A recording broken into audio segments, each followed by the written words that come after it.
Bem-vindos ao nosso Falando Nisso de hoje, nesse canal YouTube, com uma pergunta de Alexandre Almeida. Uma pergunta que vem se repetindo aqui, Alexandre, então vamos tentar atendê-lo agora. Olá, professor. Quando vai falar das vantagens e desvantagens da psicanálise para a história? Sou historiador e gostaria que esse tema fosse contemplado com um vídeo, por favor.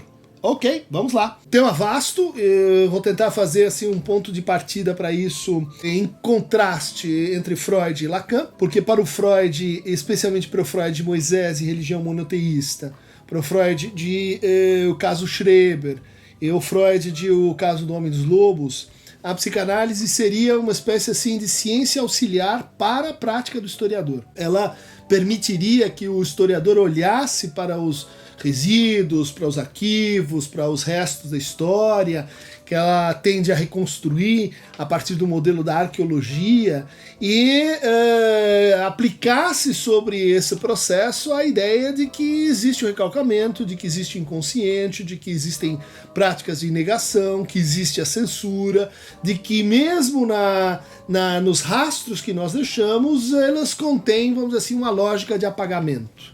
Então essa era uma atitude até assim um pouco pretensiosa do Freud ao falar uma verdade histórica que a psicanálise poderia ajudar a resgatar e a importância da realidade psíquica concorrendo para essa produção dessa história. E ele tentou praticar isso ao mostrar, né, que então Moisés não era judeu, Moisés era egípcio, de que há um conjunto de recalcamentos, deformações, repetições e traumas que se passam de forma silenciosa na origem dessa religião que é o judaísmo. As coisas se transformam bastante a partir do Freud, na medida que ele é incorporado por alguns historiadores, até o pessoal chegou a falar numa ego history, uma ego história. Isso tem que ver com a incorporação, né, da subjetividade do historiador no material que ele está reconstruindo.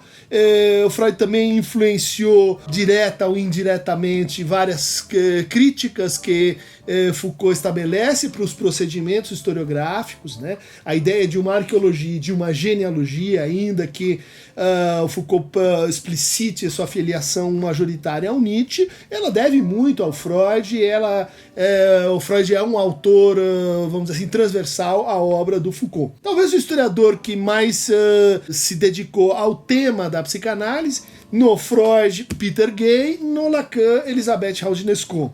Então aí a gente vai pensar a relação de um outro jeito, né? Uma relação mais temática. Peter Gay em Educação dos Sentidos, né? E A Paixão Terna vai reconstruir um universo de sensibilidades vitorianas, passando por práticas que antes da psicanálise talvez fossem assim tidas como práticas de difícil acesso, né? A vida privada, a intimidade, as autobiografias, tudo isso então o Peter Gay conseguiu, vamos dizer assim, introduzir tematicamente na história a partir da experiência tão próxima dele como biógrafo do Freud, como biógrafo da Viena, fim de século. A gente poderia pensar também uma relação com um italiano, que eu gosto muito, que é o Carlo Ginzburg, né? Medo, Reverência e Terror, mas principalmente o Queijo e os Vermes, onde ele fala do paradigma indiciário para a história, né? De que o historiador ele chega sempre atrasado e ele precisa reunir uma coleção de signos e que podem ser montados de diferentes maneiras e que elas têm que ser tomados como índices, né? Como vamos dizer assim, restos que nos levam indiretamente ao que poderia ter acontecido. Essa ideia de um certo recuo, né, no realismo historiográfico, ela vai se acentuar no Lacan, que por princípio é um autor que vai, vamos dizer assim, se opor ao historicismo, como se opõe o método estrutural, mas que vai conter dentro de si essa inquietação com o real, né? O real no Lacan é um tema que remete muito mais à história do que à estrutura, né? O real tem um lugar na estrutura, mas ele é fundamentalmente tempo. muito influenciado pelos desenvolvimentos lacanianos, a gente vai ter esse autor que eu gosto muito, estudou a história do cotidiano, chamado Michel de Certeau. Michel de Certeau foi paciente do Lacan, ele participou da École Freudienne de Paris, ele escreveu recentemente foi traduzido recentemente um texto dele, que, se não me engano, de 85, chamado História e Psicanálise, entre Ciência e Ficção, onde ele vai, uma série de artigos, onde ele vai, de certa forma, reabilitar a presença, vamos dizer assim, incontornável da ficção e do romance no interior da história, né, da ciência histórica. Então, não é possível fazer ciência historiográfica sem essa infiltração da ficção. Bom, esse tema vem do Lacan, vem da ideia de que a verdade tem uma estrutura de ficção. Então, o que o historiador pode fazer ao coligir signos, fatos, acontecimentos e datas requer um trabalho de coerentização desses dados todos, e esse trabalho ele necessita de ficcionalidade.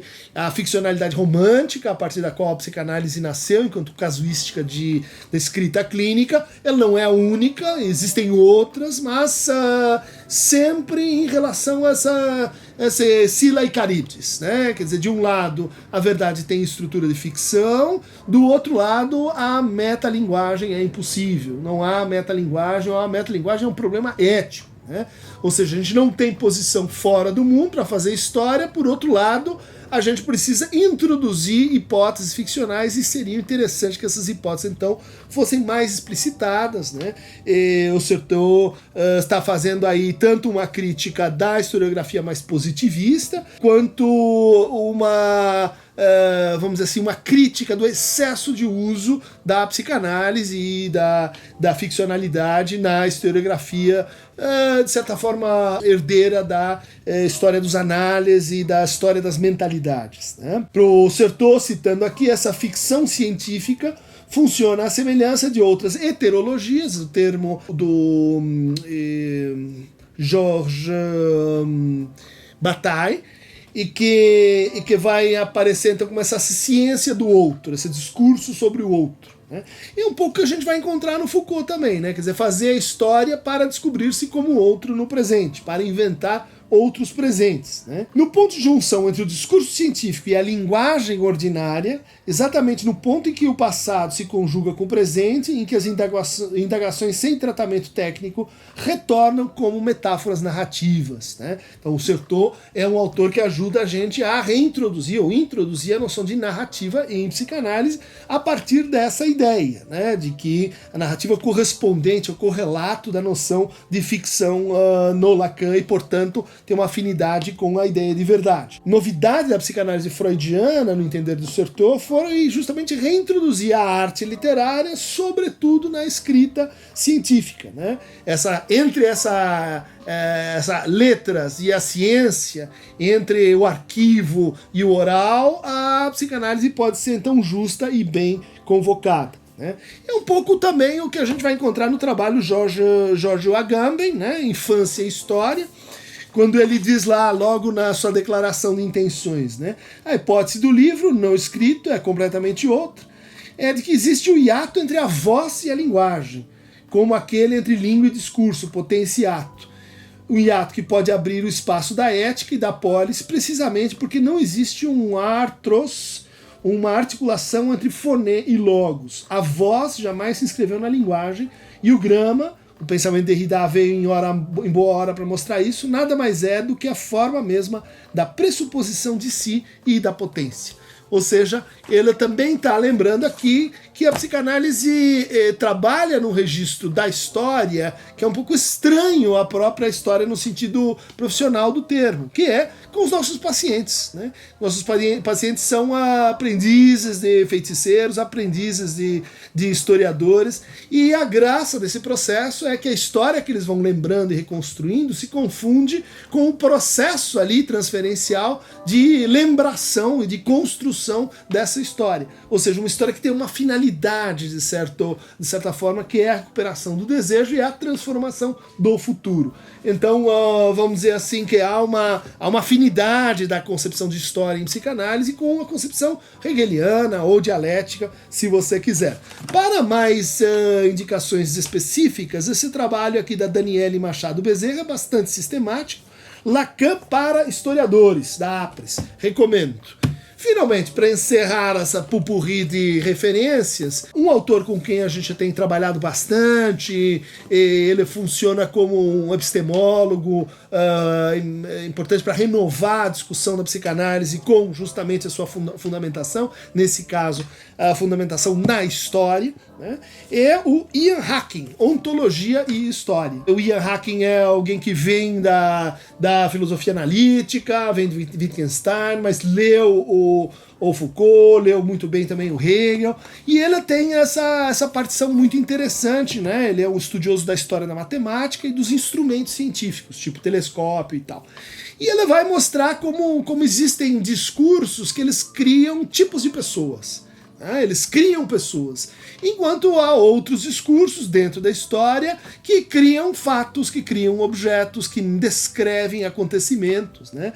E que há uma certa tensão entre essas duas dimensões do fazer histórico que se resolve por uma hipótese, né, sobre a ontologia, né, sobre o devir da linguagem e o devir de como a verdade se processa no seu próprio fazer histórico. Né? Então Ian Hacking estudou aí a formação de formas de sofrimento como as personalidades múltiplas, e ele renovou a epistemologia ao pensar, né, repensar a oposição entre representar e intervir. Tem vários trabalhos traduzidos e eu recomendo aí para você Ontologia Histórica, um trabalho da mais alta qualidade. Para vocês que querem mais relações inter, pós, transdisciplinares, clique aqui no Aqueronta Movemo, o rio caudaloso que a tudo nos leva. Abraço!